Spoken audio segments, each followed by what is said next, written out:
Welcome to stage 1 of the Rally du Maroc.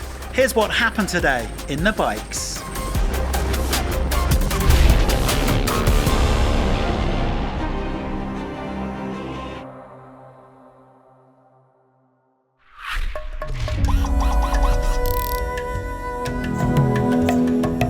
Well, last night, as ever, the top 10 riders from the prologue chose their starting places for today, and one position was getting jealous looks from the rest.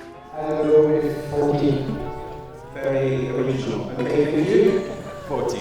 14. I'll go 14. I'll go 14. I'm going to change it up and go 14. That's space for mixing that up for us. Well, this was an attritional day on the bikes. The top riders were up at 3 a.m. on a day where they would cover almost 800 kilometres, 300 against the clock. And as Lorenzo Santolino can attest, the terrain wasn't always straightforward. The Spaniard tried to cut this corner on a series of uphill zigzags, but even for an enduro specialist, it was too much.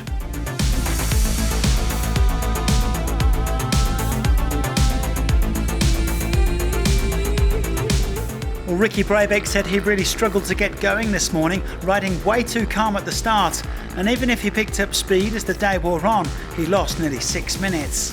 The American battling with the baseball-sized rocks like Santolino, but after some tough starts in Morocco in recent years, he was looking on the bright side. I'm happy to be at the bivouac and ready to go for stage 2. It's been 2 years since I've finished Morocco, and it's been 2 years since I've even finished day 1 in Morocco, so yeah, I'm going to take the small win for sure. Another man with a smile on his face back at the bivouac was Ross Branch. Now 2025 hasn't been kind to the world champion, but he had a solid day, even if he admitted that he is still carrying a bit of PTSD from his crash at the last round in Portugal. Today it was nice and smooth for Branchy, not too many risks, and he took second place on the stage.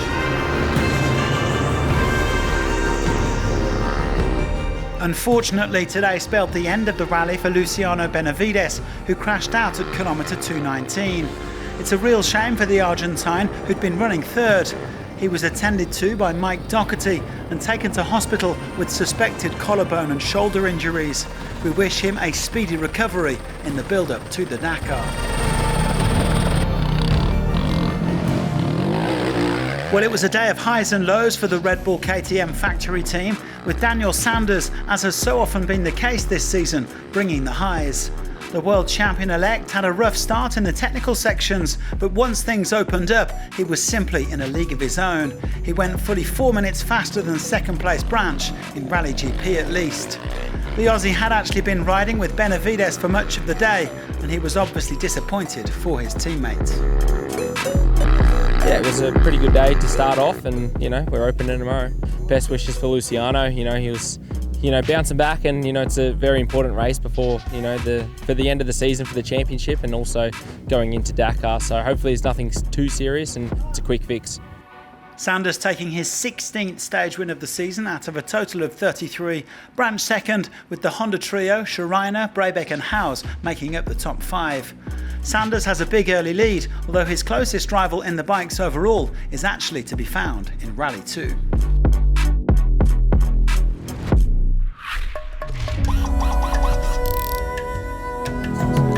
Well, on to Rally 2, and Martin Ventura was happy with his performance today.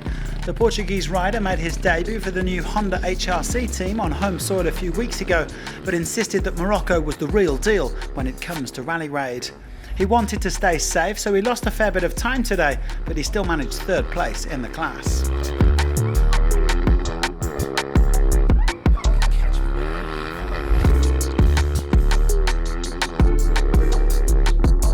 First in Rally 2 and second in the bikes overall was a red hot, or should that be orange hot, Edgar Canet.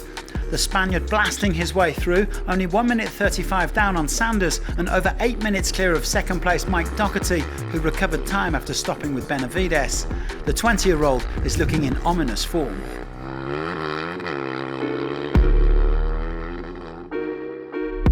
Yeah, super proud of the performance, of the feeling with the bike, with the setting, with the speed, with the navigation. So it was a really good stage for me.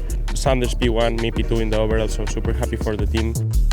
Canet 8 minutes 25 clear of Doherty, who said it wasn't easy to start up again after helping Luciano, Ventura, Ebster and Dabrowski complete the top 5. Well, Canet already has a comfortable lead and he says he can maybe afford to take it a little bit easier in the coming days.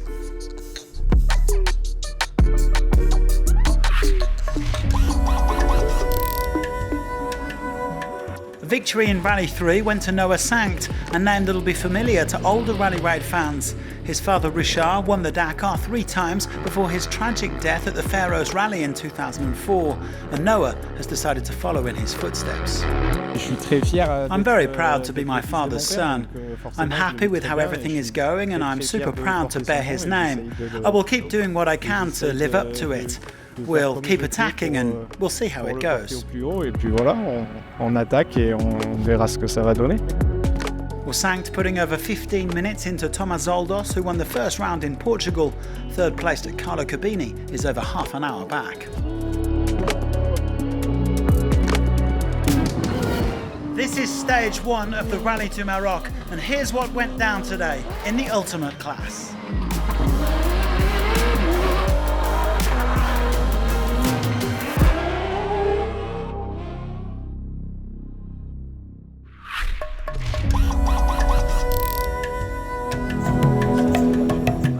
Yesterday's top 10 getting ready to choose their starting positions for today, with the Ford Raptors deciding to hunt in a pack. 10. 13 behind it.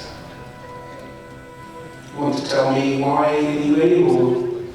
I'm a good teammate, I want to be behind him in case something like that.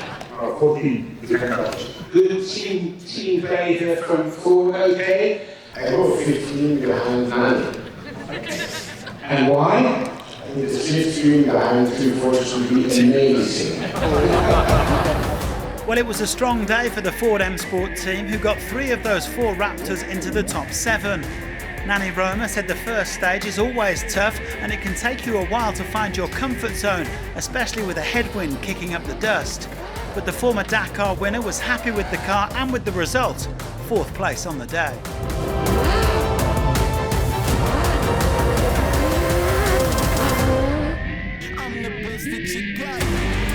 Matthias Ekstrom found that slipstream because he was the quickest Ford driver for the second day running. The Swede enjoyed the early scenery in the mountains, but said he was a bit too careful in his bid to avoid punctures.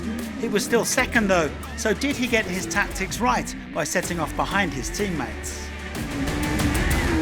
I don't know where is the right place to start. Sometimes you think further back you have better road position, then you also have a lot more dust, and you know it's a trade-off all the time, but I feel that we are happy with the days. Couldn't ask for much more. Now the first bit of ill fortune in the bid to become the World Rally Raid champion befell Nasser Al-Attiyah. The Qatari had romped to the prologue win yesterday, but ran into trouble after going through a small ditch in first gear. With the front right wheel misbehaving, he and his co-driver Fabien Lequin decided to stop for a closer look.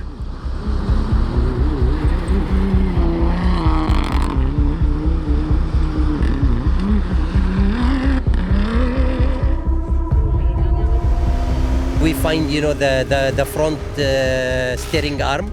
This was damaged, but we decided to change, and it was cost 10 minutes. But okay, we are here. Sab, he win the stage, and we'll see tomorrow. Spoiler alert, Nasser. But yes, indeed, it was his Dacia teammate Sebastian Loeb who claimed the stage honours, winning by 27 seconds from Ekstrom. The Frenchman had good pace from start to finish, no problems, no punctures, nice and clean, and leaving Nasser behind here. But he and Edouard Boulanger will have to open the road tomorrow.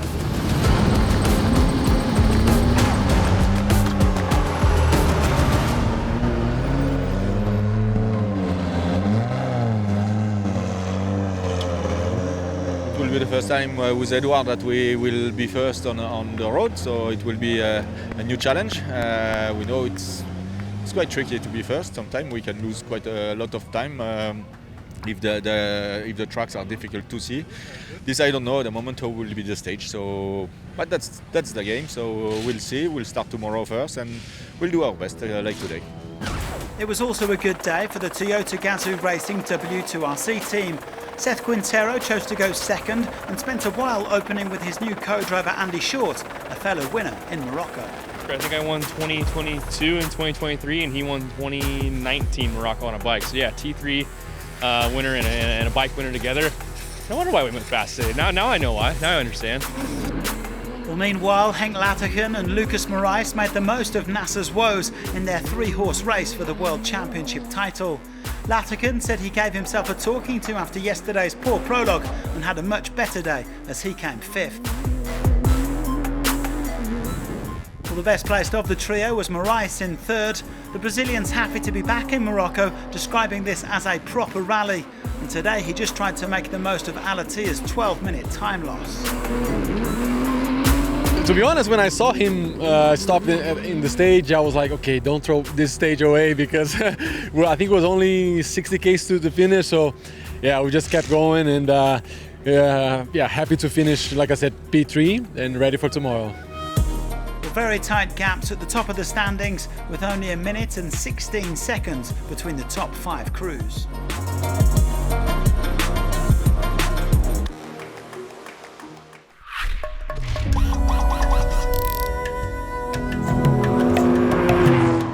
A bit of drama today for Dania.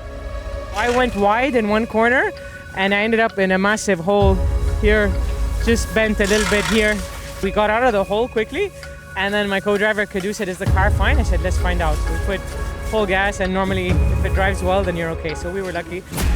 Well, in spite of that mishap, Akil was the third fastest challenger on the day, around 5 minutes off the pace.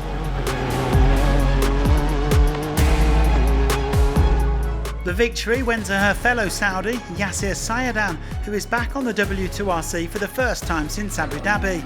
Alongside co-driver Michael Mech, who's going to be joining Stefan Peterhansel at the Dakar in the new Defender, Sayadan won the day by 3.5 minutes from Charles Munster.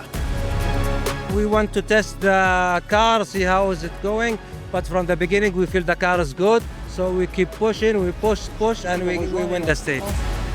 Nearly 10 minutes separating the top 5 after this opening stage, with the W2RC leader Nicolas Cavigliasso in 4th.